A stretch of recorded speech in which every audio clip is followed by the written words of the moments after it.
Welcome to this lecture.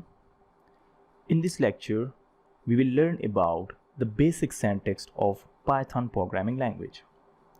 Basic syntax of Python program is too simple than other languages like C, C++ or Java. Python was originally developed as a teaching language, but its ease of use and clean syntax have led it to be embraced by beginner and expert alike. The cleanness of Python's syntax has led some to call it, which is executable pseudocode.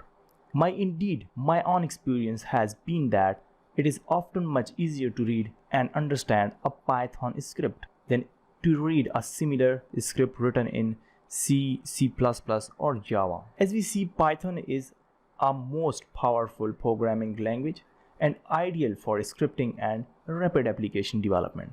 It is used in web development like the Django and Bottle as a true platform. In the scientific and mathematical computing, you just see the Python used as a Orange, SymPy and NumPy. For desktop graphical user interface, we just use Python as a Pygame and Tkinter. So as you can see here, this course is totally based on Tkinter. So we are just using Tkinter in this course as a Python graphical user interface. So in this lecture, I will introduce you the basic concept of the Python 3. After watching this lecture, you will be able to write and understand the Python basic syntax. Let's just see what is the Python basic syntax. Here I am using two IDEs, which is Python simple IDE, which is preferred by Python side, and here I am using that Python PY charm. So we have two types of programs mode in Python. First one is interactive mode and second one is script mode. Let's just first see the script mode. Script mode invoking the interpreter with a script. Parameter begin execution of the script and continues until the script is finished. When the script is finished, the interpreter has no longer active. Let's just see how it's work. I just write print hello Python, close with quotation and close with curly bracket. Here you just need to save the Python program as Python py extension. So you can see here .py is a Python extension. Here I just use print. Print is a keyword and this is also a function in the Python. This is the bracket and the double quotation mark, and this is I just write double quotation inside the double quotation mark, which is Python string. Okay, and close with this bracket. Let's just see how its script work. Run as a mode, and you can see here this script stop his activity, means now our this interactive Python mode is start his work and show us the result of this Python script. So this is our Python interactive mode programming, and this is our Python script mode programming. That was our Python IDE example in Python 3. What I just write in Python shell. Now we just turn to the another example of Python, what I write in py charm. So here you can see I just already create a file of basic syntax.python extension py. So as you can see here, we often write a program of hello world, which is used to introduce a new programming language for beginner. So a hello world is a simple program to show the output to the user. If you find any of the problem regarding to that hello world program, please let me know. Now we just turn to the another example of Python. Here I just write a program to add two numbers. So here I just write this hash sign.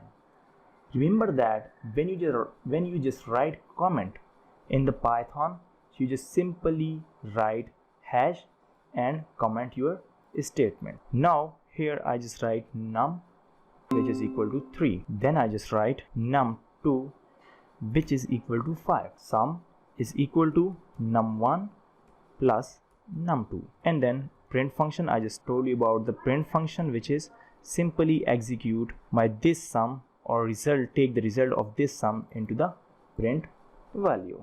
Now what is mean by this all statements, and we just see how this program is work. First of all, in line number 1, you just see that I just define a comment in the Python programming language. This is the way you just write the comment to your program.